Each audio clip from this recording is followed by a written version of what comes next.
Good evening. Thanks for being with us.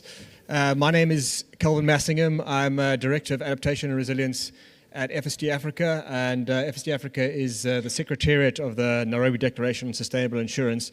And so we're here this afternoon, or this evening now, to talk about what action the African insurance industry is taking to deliver resilience for the continent. And it's, as Butch has just been alluding to, it's a very important topic. The context that we come from is that in 2023, there was the highest amount of natural catastrophe losses. Swiss Re Institute estimates 280 billion of losses. Now, 62% of that worldwide was uninsured, but when you come to Africa, 98% was uninsured.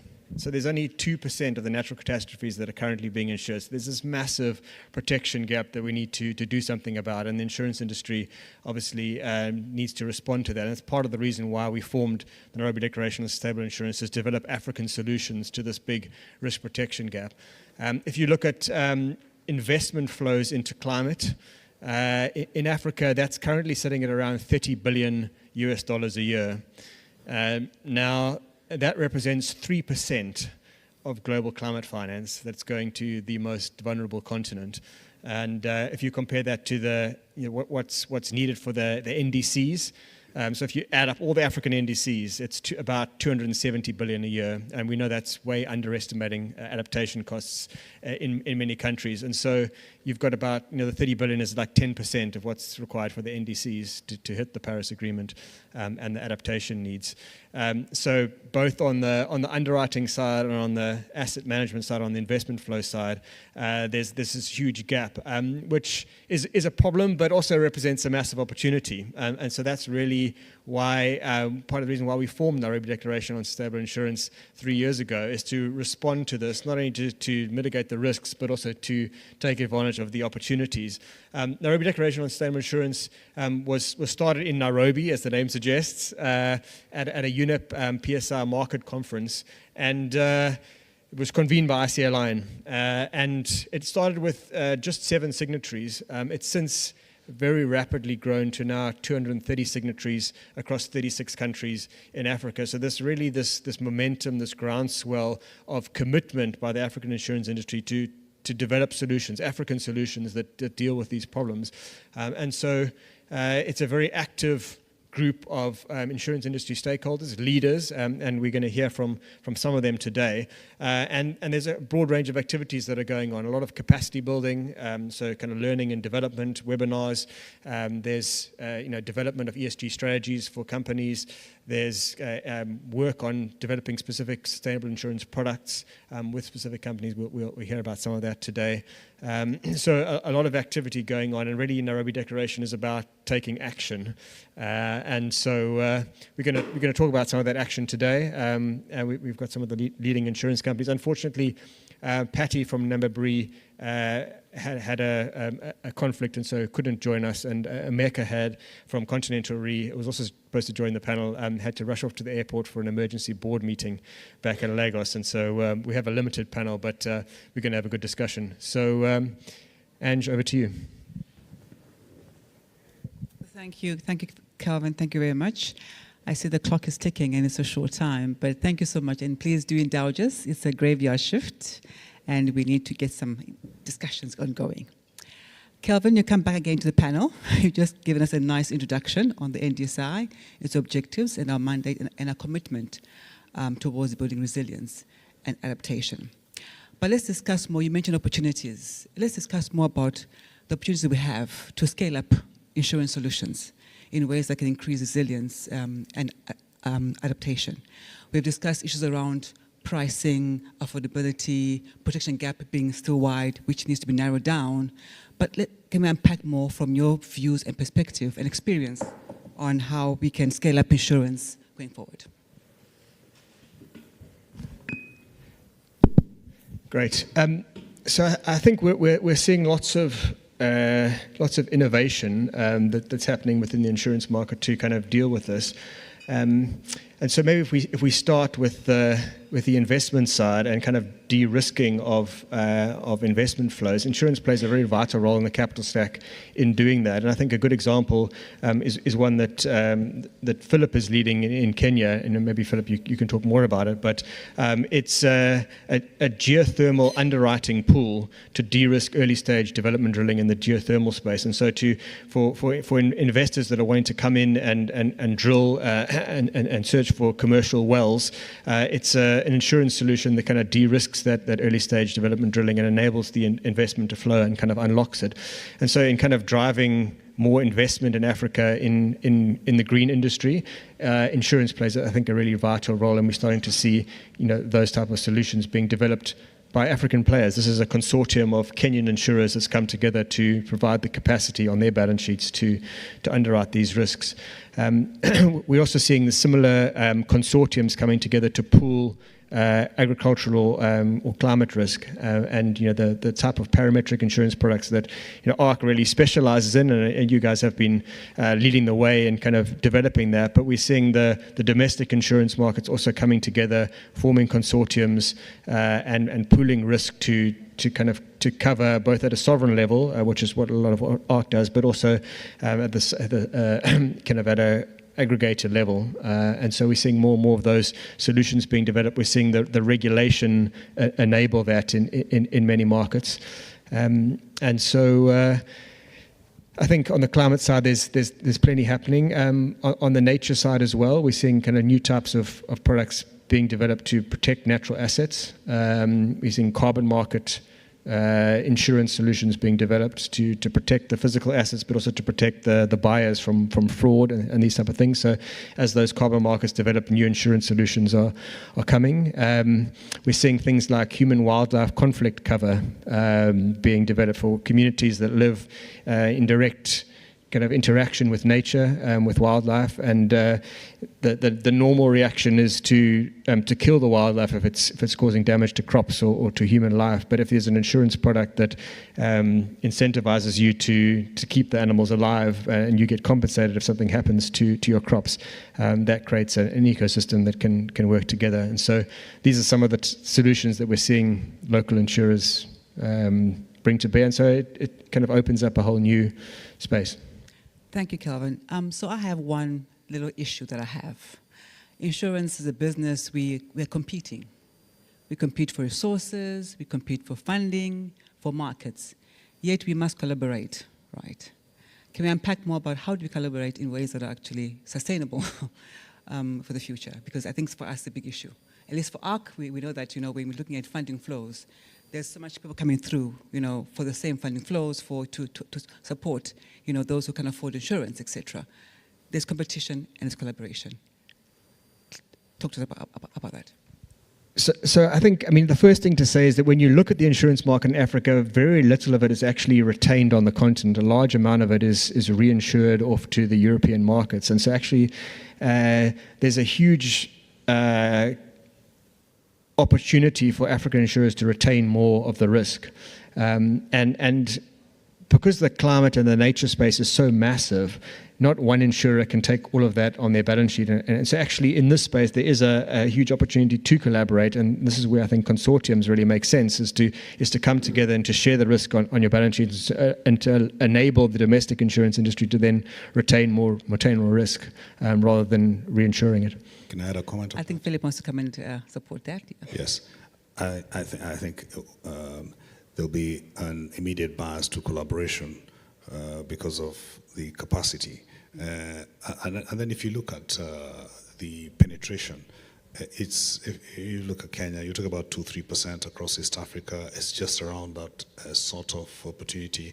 I think there is really a real opportunity to increase that penetration. And some of what we're discussing today, and Kelvin talked a little bit about the geothermal underwriting and the fact that we now have a product which is relevant to progress on early stage exploration. Kenya as a country is one of the largest potentials for geothermal. That element in itself is going to create an additional market. And the opportunity for collaboration is there because of the technical capacity that's required. And therefore, I think it should really be a no-brainer across the various alliances that we talk about, that we need to work together in order to not only just increase the penetration, but to cover a lot of what our customers and potential customers will find most useful. Thank you. And thank you. And I think also that, we need to find a way to champion the partnership from the big insurance companies that come to Africa to work with local insurance companies, whether it's from a reinsurance perspective or direct insurance perspective. Because you find that there's big programs that are being launched, Global Shield, FAO, many of them. And I think that we're not seeing enough of that partnership from a local perspective in Africa to obviously upscale skills, upscale investments, etc. But now you've mentioned a bit of energy. I think let's come to green growth, Phillip. And I want to ask you a question around de-risking green investments and how we can mobilize investment portfolios, to fund green investment. What's your view on that? I think that we're putting the right structures to support that. Firstly, just talking about the sort of climate-related disclosures. If you talk about in Kenya, we have, central bank has, kind of recently also working, I believe, together with FSD on some of those disclosure requirements. We're talking about enhancing taxonomy, and so that, when we're talking about what's a green investment, it's exactly the same process, whether it's in Kenya or Bolivia or South America on the north. So I think that putting those right structures through the taxonomy, through regulators coming in and providing some regulatory guidance, is also just causing us industry players to also be attracted to it, know that this is a fairly defined process. Do we meet the criteria? Do we not meet the criteria? And how can we develop products to progress that? I think the only other element that I'll really add, so in terms of moving the needle, we're certainly moving in the right direction. And what I think we really need to do is to identify those opportunities when we talk about bonds and then used for those particular opportunities, that those are identified early, and that we as industry players are able to add value and have products that are able to deliver the overall objective. And part of this in particular, when it comes to nature-based positive outcomes, there's still a learning curve, we have to admit that, and that even as we look for how can we utilize or have a circle of the flow of money on biodiversity credits or carbon credits, there is still some work to be done, but I think we have the right people on the table to have those discussions, and I'm very optimistic that we'll see that coming through in the next couple of months and years. So may I challenge you, Phillip? You're a leader and the chair for NDSI, and you're placed, in a leading role to drive this change. How do you see the role of NDSI steering green growth and resilience? I think the role of NDSI is really to try and help members progressively achieve the vision of sustainable insurance. And we have a number of opportunities that we've already taken steps. So, for example, there are some that are significantly ahead, there's some that have made some steps, and there's some that are just starting. And then we're looking at this very structured approach where as we begin a process where we see to what extent companies can integrate sustainability issues into their operations. We have begun a program which we believe will take about another 12 months.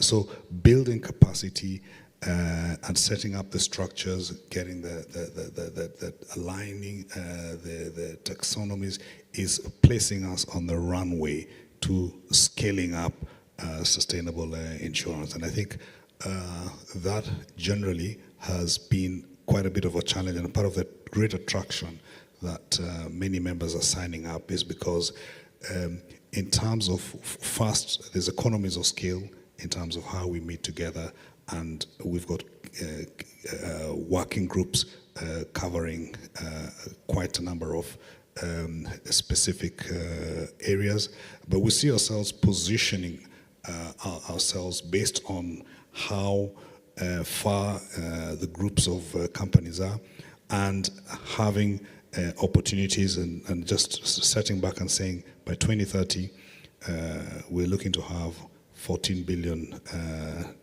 worth of climate cover, covering 1.4 billion people, and having a climate risk facility worth $1 billion.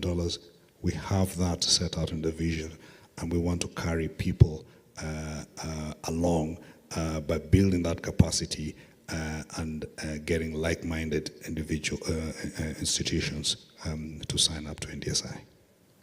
Thank you. But we obviously clearly face some challenges. And Kelvin, maybe you can come in there as NDSI member. What challenges are we facing in terms of really scaling up on the insurance solutions that are sustainable in the future? Look, I think we must be realistic that it is a particularly hard challenge that we're facing. I mean, insurance penetration is low in Africa for a reason. On the demand side, it's not a well understood product. It's with climate risk increasing, it's increasingly expensive. There's fragmentation, that means distribution is difficult. And on the supply of insurance solutions, there's a lot of companies that are struggling for capacity, actuarial capacity, understanding of sustainability issues, and so needing to help them kind of mature and understand these topics and start to embed them into their operations. So you've got supply and demand challenges, and often sometimes enabling environment challenges, with the regulation just not being very conducive to enable innovation, to enable you to move fast and to develop some of these solutions. And even in some African markets, parametric insurance is not a recognized, even in South Africa, it's not a recognized insurance solution. It's treated as a derivative. So we've got to overcome all of these things. So NDSI is tackling them systematically. On the supply side, as Phillip's talked about, we're building capacity. We're working together. We're sharing knowledge and ideas, and we're getting technical input to help companies move forward from wherever they are on their sustainability journey further along. And for those that are most mature, we're helping them develop products and actually take them to market. And on the enabling environment side, we're involved in advocacy. So we're coming together as a group and speaking to regulators and advocating for change where it's required, and kind of bringing the products and showing them this is actually going to help your market develop. And so working to then get those approved. And so we've regulatory sandboxes is something that we've launched in 5 markets in Africa to enable that innovation to happen. So I think that there's lots that we're doing to tackle the challenges, but it's going to remain difficult. Thank you so much, and thank you, Phillip, also for your valuable input. And I think let us just maybe wind up with a bit of a looking ahead discussion. What does 10 years from now look like when we put into place all the points we've raised? Phillip, what are your winding words for the next? Just repeat the question. What does 10 years from now look like for us? Okay.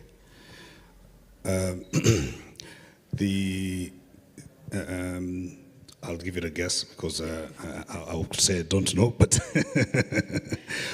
10 years, if we talk about 10 years, and we'll be planning for success in 10 years' time, what I'll say is that we will have progressed from what one may call, a loose confederation or a loose coalition to something that's a lot more structured, full-time secretariat for NDSI, and we will have achieved the vision that we have, and therefore we have climate cover in place, sustainably done, and with the whole chain, from primary to the reinsurers, and having impact on the African continent, which means that we're looking to really touch those who have been impacted through the climate change elements, and a sustainable operation in place. Now, I think Kelvin has talked about a lot of the challenges. We talk about policy, we talk about regulation, as where we're discussing, as we're looking through the whole continent, we're working on the basis that we will have reduced what one may call the friction or differences within the various jurisdictions. That's going to be important for us to make progress. But even if it wasn't completely full, there would be significant opportunities within geographical mixes where they're a lot more aligned to work through certain products. It is absolutely clear that Africa is significantly impacted by climate risk. We will be able to make a significant difference positively to the communities and make them more resilient, and therefore we anticipate that working together with all our partners, that we will be very well on our way to achieving our vision. Yeah. Excellent. The future looks good, right? Yes, it does. Yes. Kelvin, what's your view of 10 years from now? Okay, so I'm going to give you a realistically optimistic projection. So on the realistic side, I think, if we're thinking 2035, it's very likely that we'll be between 1.5 to 2 degrees of warming, and the severity and frequency of climate disasters in Africa will be very different from what it is today. So we're going to be living in a much more, challenging climate environment. So that's the realistic part. I think optimistically, in 10 years, we will have seen the insurance industry really respond in Africa to that challenge, and to have driven the adaptation solutions that we need to have in order to have a resilient society in that type of environment. And so I would hope that we see a large amount of the underwriting balance sheet of insurance companies deployed towards climate risk insurance, and providing the safety nets that both individuals, SMEs, and businesses and governments need. So we've set a kind of target in this for 2030, and hopefully we achieve that and go beyond that. So deploying a lot of the balance sheets.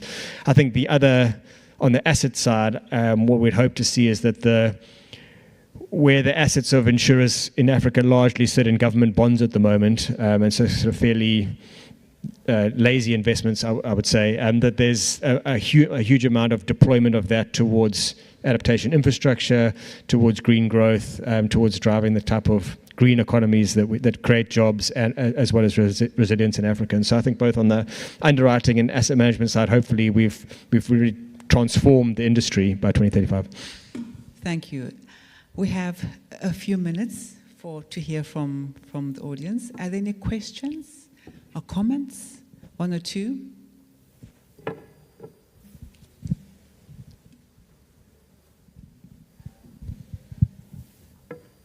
I'm sure Butch is tired of hearing my questions, so this will be my last question. Yes, again, so we've got 54 countries in Africa, so the African insurance market is small in the first place by global terms. Then you split it amongst the 54 countries, and even amongst those, 5 or 6 at the top, Kenya being one of them, take the bulk of the premium. So the rest of the insurance markets are fairly small, and then within each of those markets there are many players. So which means because the markets are small, the capital requirements are quite low, the companies are fairly small, they don't have very large portfolios, so the balance is not wonderful. But these countries, of course, are highly exposed because it's like Botswana, where I'm from, it's drought prone and so forth, floods, cyclones, hailstorms, etc. So, but like their balance sheets are fairly small in in relative terms. So my question is there a role for African insurance regulators to go back to the solvency requirements, the capital requirements, and say, look, because of this increased risk, which is disproportionately higher for insurers in small countries and small markets versus a huge insurer, let's say in Switzerland, we need to relook at those capital requirements and build some premium in for this. Is that something that needs to be considered? Phillip, do you want to go first, or Kelvin? Yeah, absolutely. So I think a lot of the work that we're doing with regulators is on the solvency side is introducing risk-based capital requirements. In a lot of African markets, you still have a fairly old school rules-based system where the capital requirements are just typically sort of a fixed amount rather than proportionate to the risk. And so I think it's really important to have risk-based capital so that you hold solvency assets that are commensurate with the risk that you're underwriting. So I think that's one thing. And absolutely, I think insurance regulators need to be concerned about the solvency under climate stress. And so looking to the future, doing climate stress tests and making sure that that's built into the way that the solvency is calculated to ensure that the industry is resilient itself, is sustainable itself as these risks come on. So I think that is super important. But what we want is also market development so that these insurance markets, though small at the moment, continue to grow and more capacity is held locally.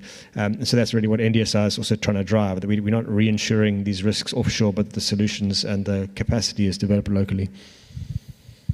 Thank you very much, Kelvin. And colleagues, we have our time up now. And clearly we have a big challenge for NDSI ahead of us. We do hope that in 10 years' time, when we're here, we're speaking about really leaping, towards really upscaling, our green growth and resilience. And our story is of a very, positive future in terms of our objectives and mandates as NDSI. Thank you very much, two of you, and thank you so much for your time.